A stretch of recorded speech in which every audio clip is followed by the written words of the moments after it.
It took me a minute to really compose myself because after I watched Candace Owen's video, it's only 55 minutes, it's on YouTube, my mouth was on the floor. Like, I was laughing. I was like, there's no way this is happening. Blake, you did not threaten Sony. Blake, you fired your composer. Blake, you did not. We are going to be talking about all of this. I know when I'm going to be speaking, it's surreal because I really want to say, damn, Blake, like, girl. But we are taking an unbiased approach. I know some of you guys are probably annoyed. How can you still take an unbiased approach to this? We want to understand what is going on. We have another piece of the puzzle.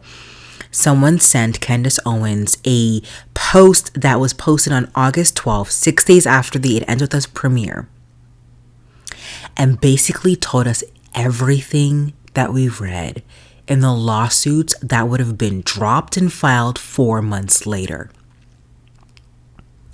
This is insane.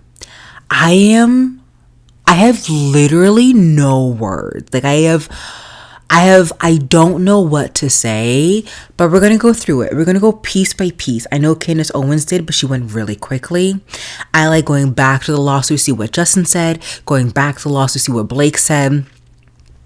Before we do that, Blake Lively's brother-in-law came out to apologize.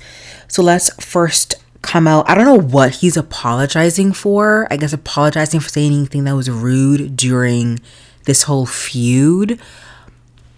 But we will pull that up right now and see what exactly he's particularly talking about.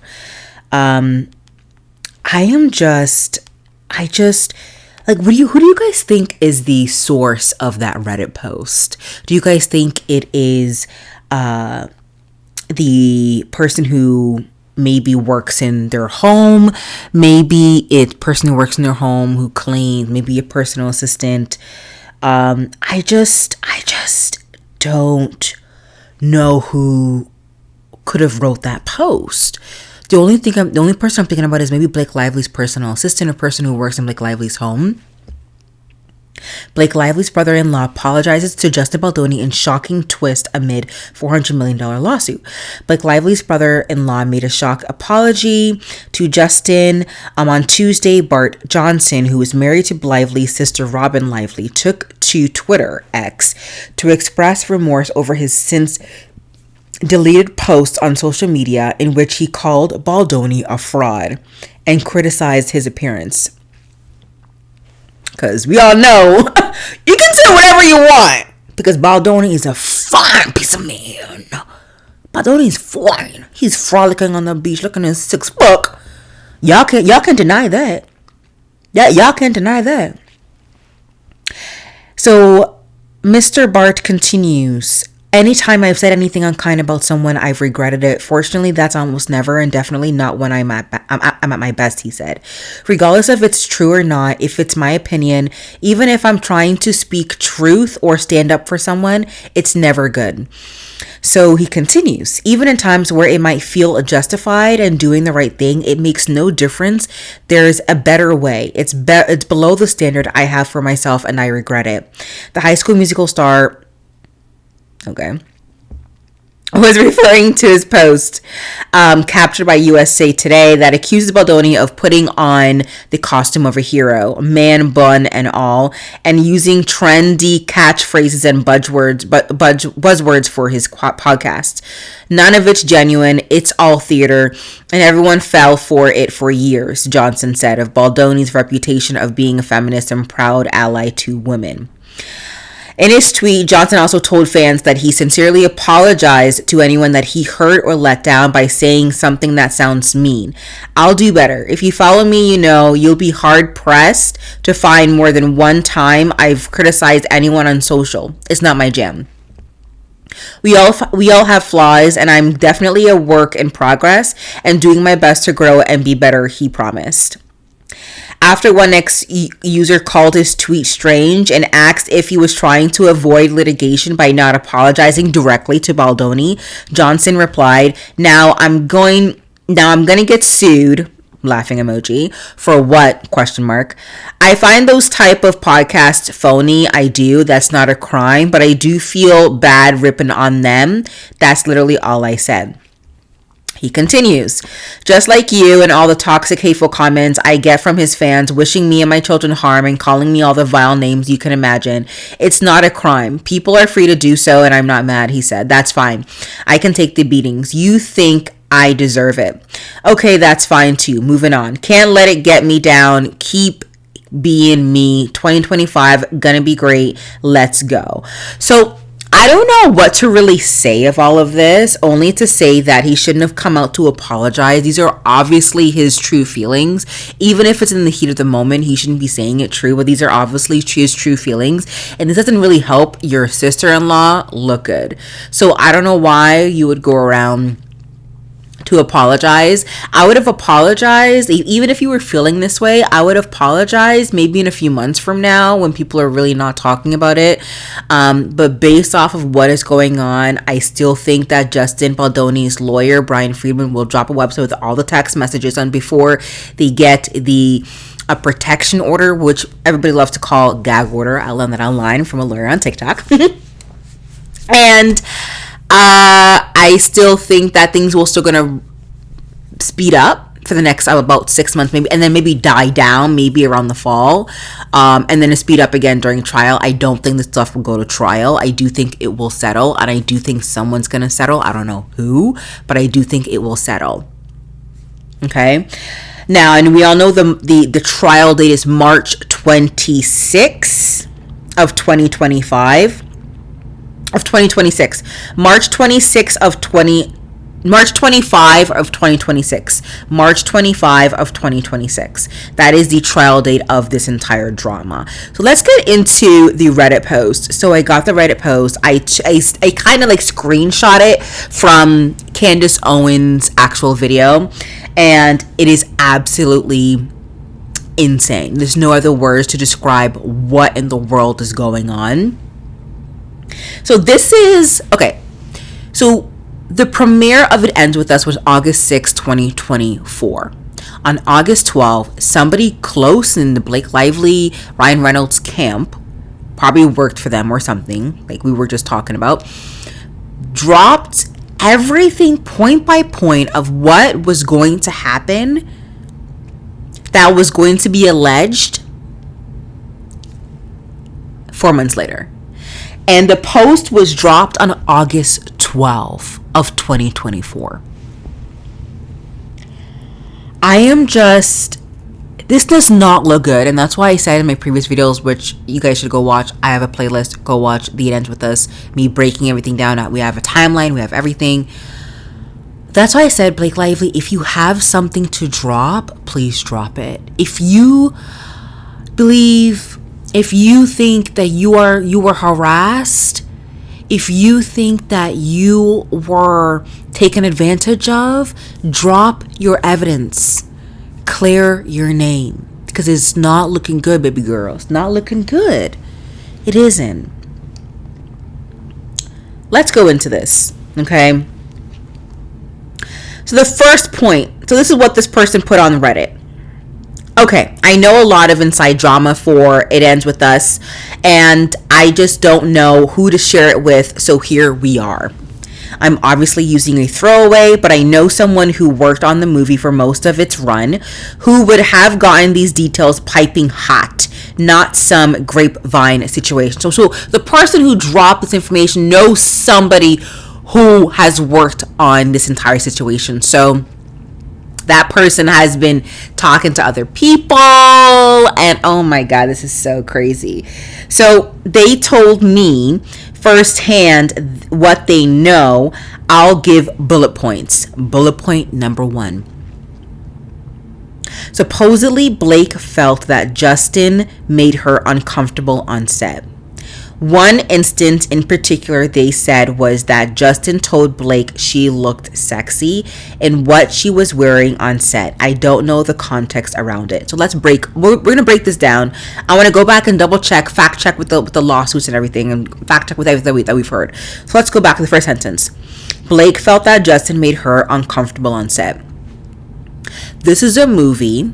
Blake is playing Lily Bloom, a girl who's been raised up around abuse, been abused in her adult life and trying to escape abuse. Blake feels uncomfortable. Blake feels uncomfortable in the scenes that she's playing, or just feel uncomfortable based off of what Justin is doing to her. Now, to her complaint, we all know the 17-point allegations. We all know that Blake said that Justin made her feel uncomfortable during the dance scene. We all know that Justin, allegedly, broke into her trailer and saw her breastfeeding or pumping. We all know that according to her, he crossed a boundary, right? So we still don't know what we know by uncomfortable, even though Blake did detail this in her lawsuit, which is, again, the dancing scene, which we all saw. She did look uncomfortable.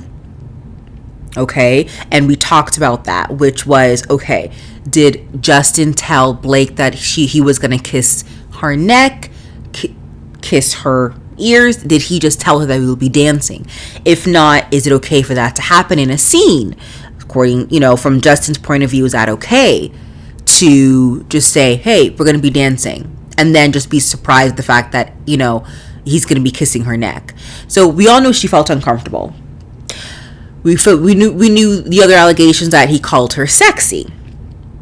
Right? One instance in particular they said was that Justin told Blake she looked sexy in what she was wearing on set. I don't know the context around that. We know the context around that, right?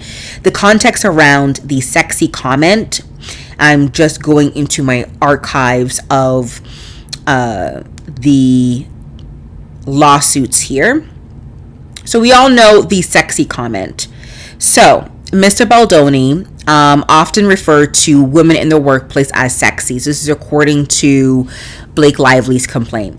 When they expressed a discomfort, Mr. Baldoni would deflect or try to pass it off, which undermined Miss Lively and other concerns. For example, on one occasion that Miss Lively observed, he told a female cast member that her leather pants looked, quote unquote, sexy.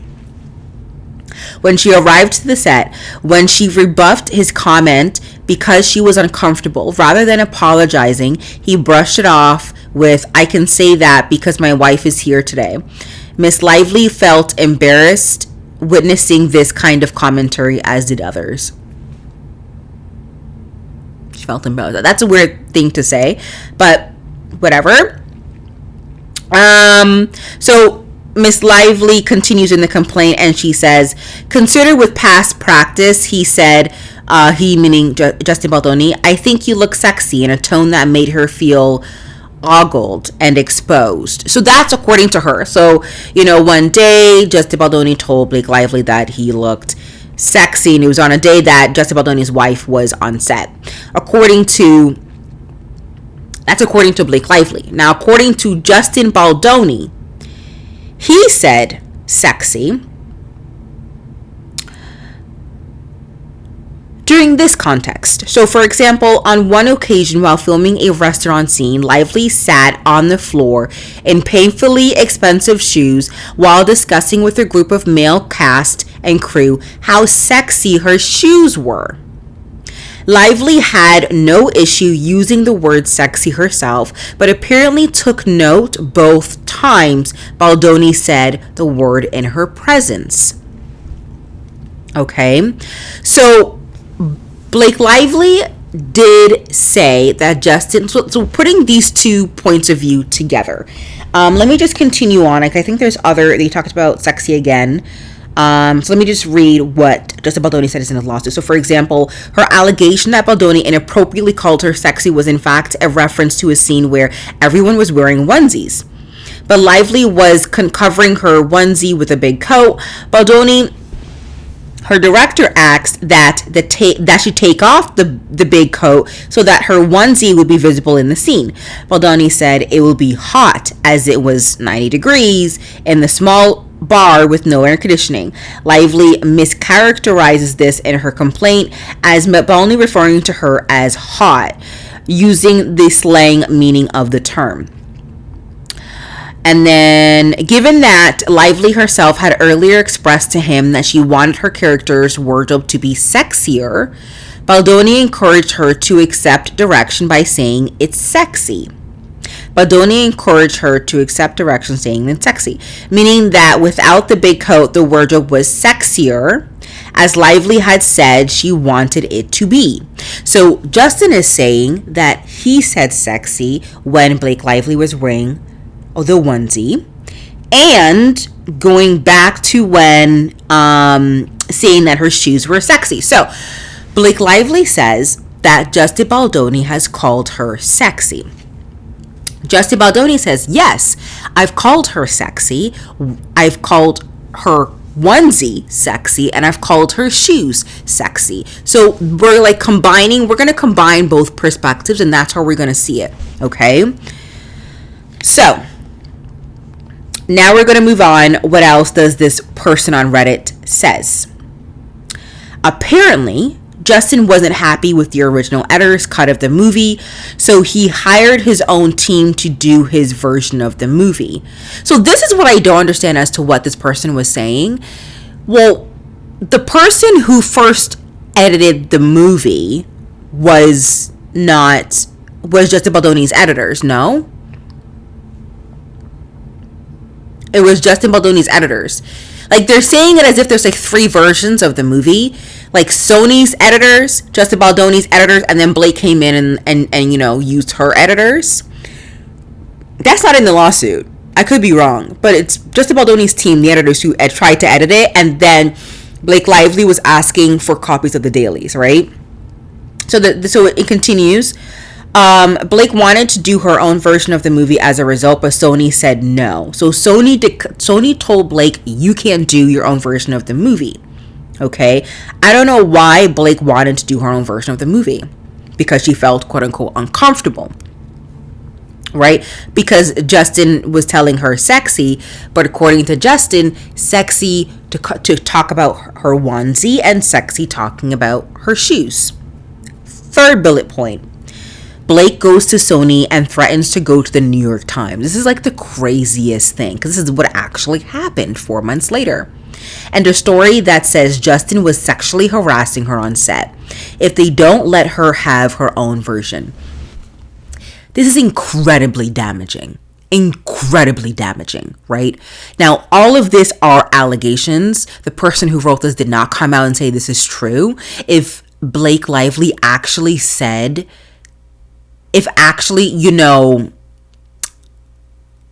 said that she was harassed and was not harassed, that is very bad and very wrong, and you cannot lie in the court of law as well. You cannot write a vexatious or frugal claim, or a claim that is full of lies, and it's fraud, right? So you can't do that.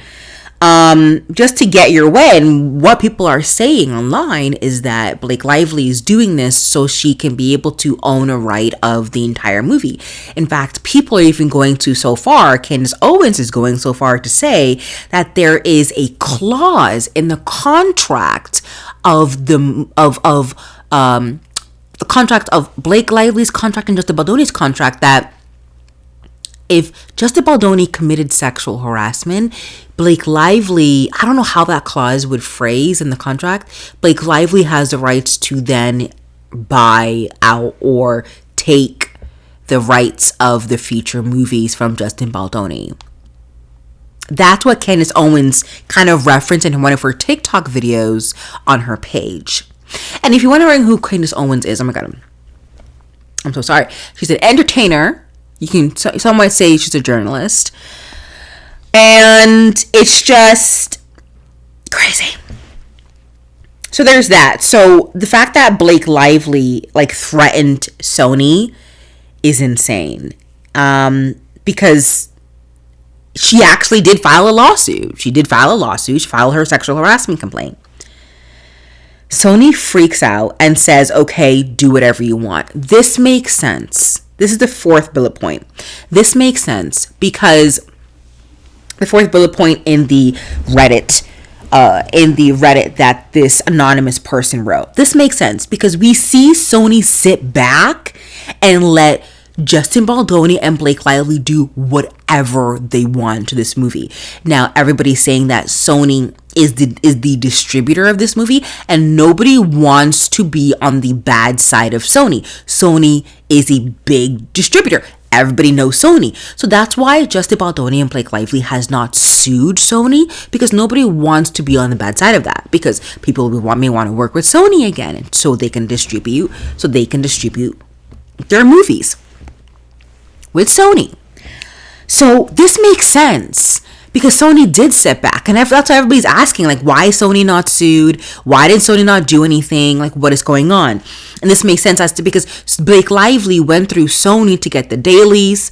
Did Sony actually, because if you go back to the text messages between the editors, Sony actually told the editors that they cannot touch the dailies because Blake is working on it. Right? Remember in the text messages with the editors, I was released at least, like, it feels like years, but like at least weeks ago.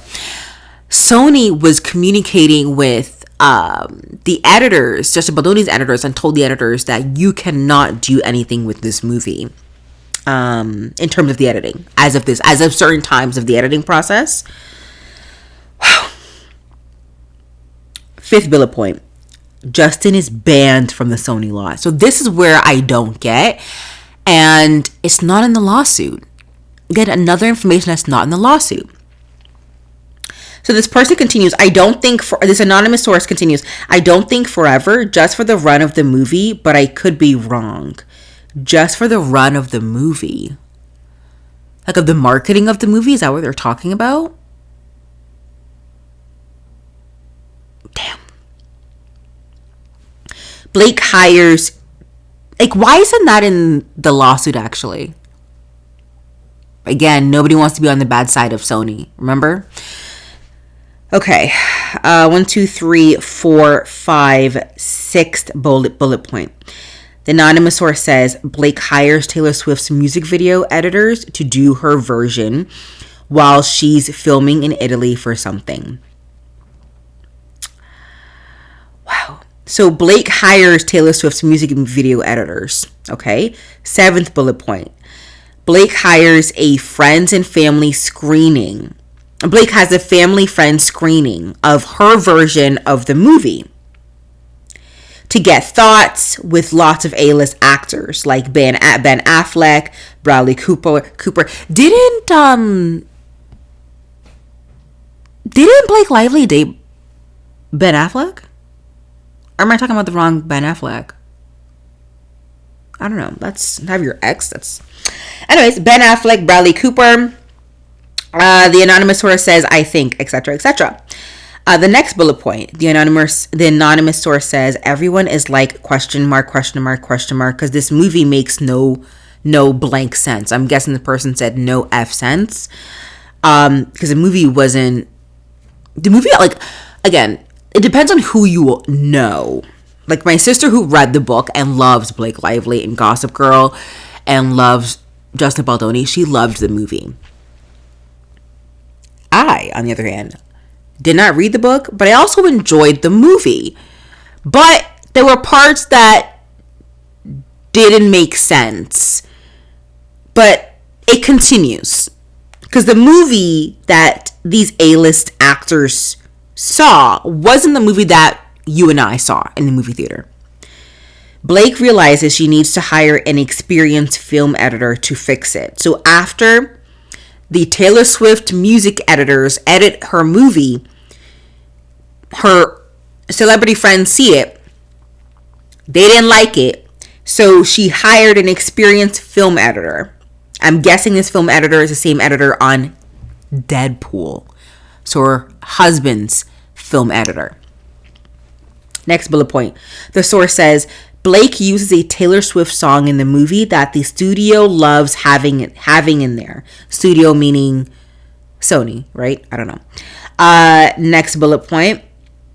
Taylor Swift finds out that the original composer for the movie is someone she worked with in the past and that was mean to her. So I'm guessing the original composer of the movie is someone that was hired by Justin Baldoni.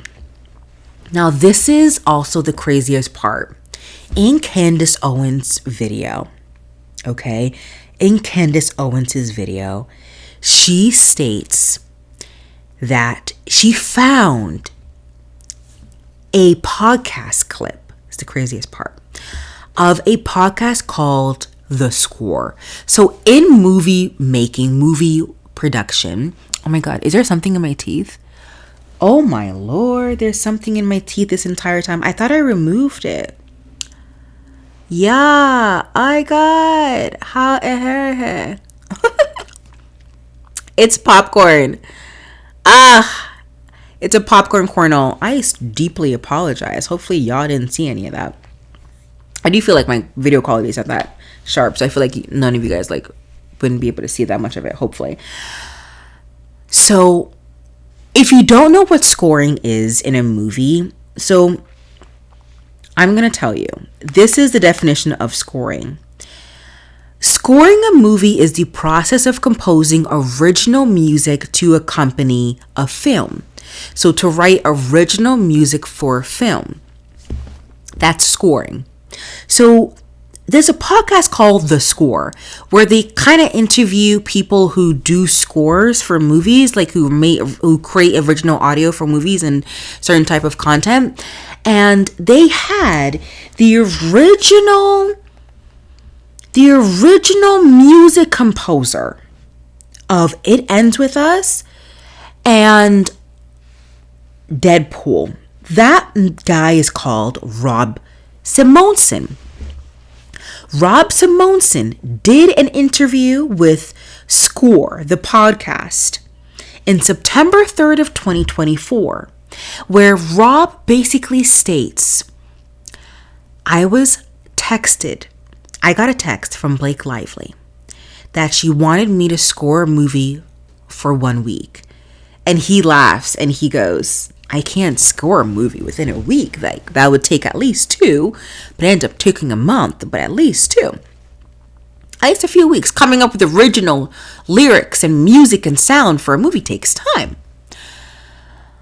And he was so shocked by this message because there was already a composer in that movie.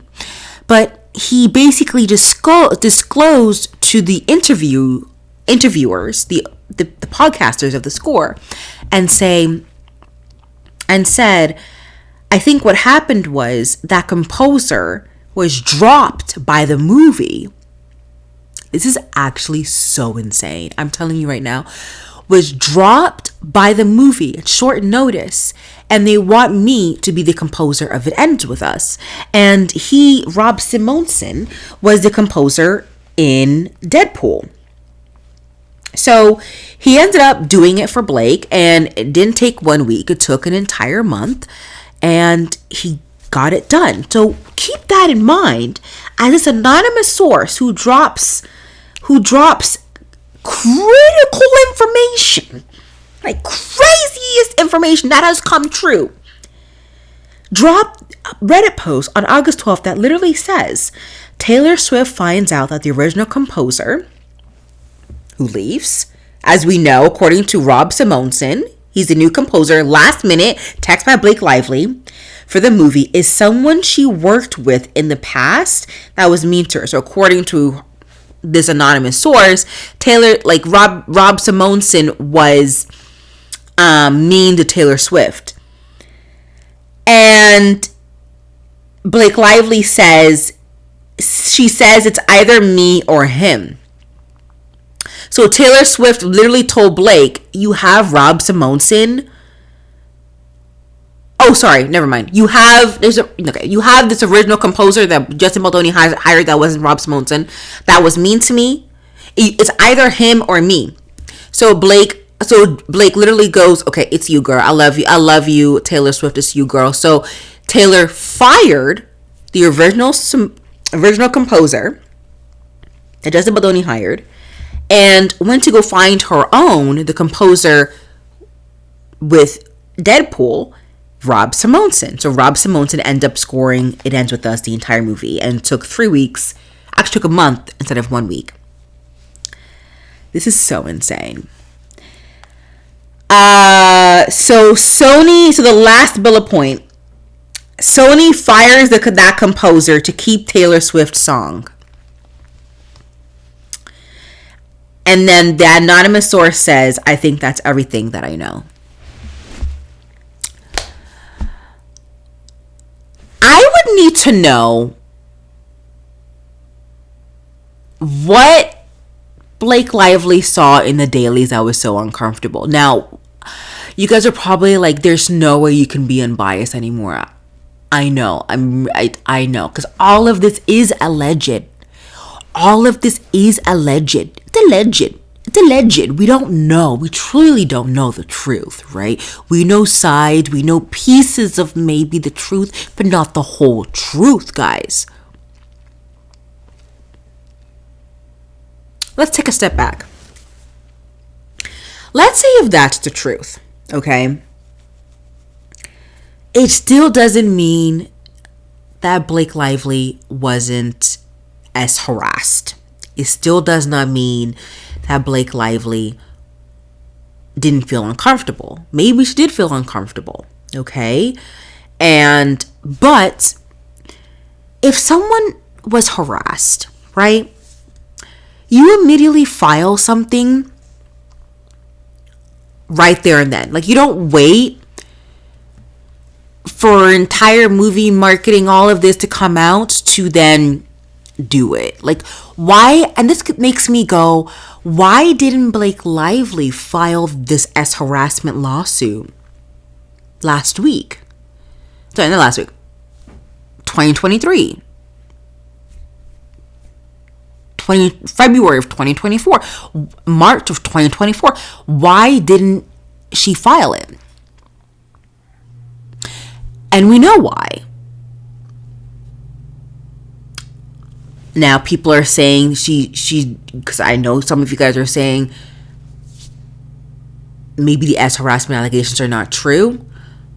She wants copies of the book. She wants the rights to the book, rights to the future movie book adaptions. At this point, we're gonna need Blake Lively to speak out. Blake Lively's gonna have to do an interview with her favorite reporter. If she has connection with the New York Times, I'm sure she has connections a lot of places. That is what the public needs, because it's absolutely insane. Because it does not look good for Blake Lively. It does look like she kind of weaponized as harassment allegations. Now, I'm really trying to stay unbiased now, because all of this is truly allegations. Now, everybody's wondering, like, why isn't that in the lawsuit? Because again, a lot of it is about Sony. Nobody wants to be on Sony's bad side. Everybody still wants to work with Sony. Blake Lively still wants to work with Sony. Justin Baldoni still wants to work with Sony. In fact, Justin Baldoni is still working. I think he's executive producer of like one movie right now. Like, everybody still wants to work with Sony. So a lot of this is not in the lawsuits. With that being said, I'm gonna need Blake Lively to come out. But we still need to believe women, and I still believe her. Like, we need to believe her. Is that a free fly? I hate free flies. We just still need to believe her. And that's just where I'm at. I still think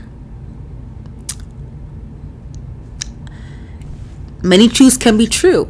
Maybe she was still as harassed. But it does look like she maybe used the harassment as a weapon to get what she wants, which is not good. So let me know your guys' thoughts. Let me know you guys everything. I think the volume in this video is actually pretty good too. Like, let me know. I know some of you guys were having complaints about the volume. I think it's pretty good today.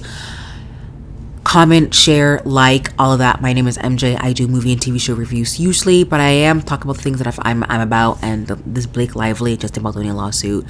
I'm one of the many who's about this, and this is quite crazy, quite insane. Stay woke and stay healthy and stay safe, and I'll see you guys in the next video. Bye, guys.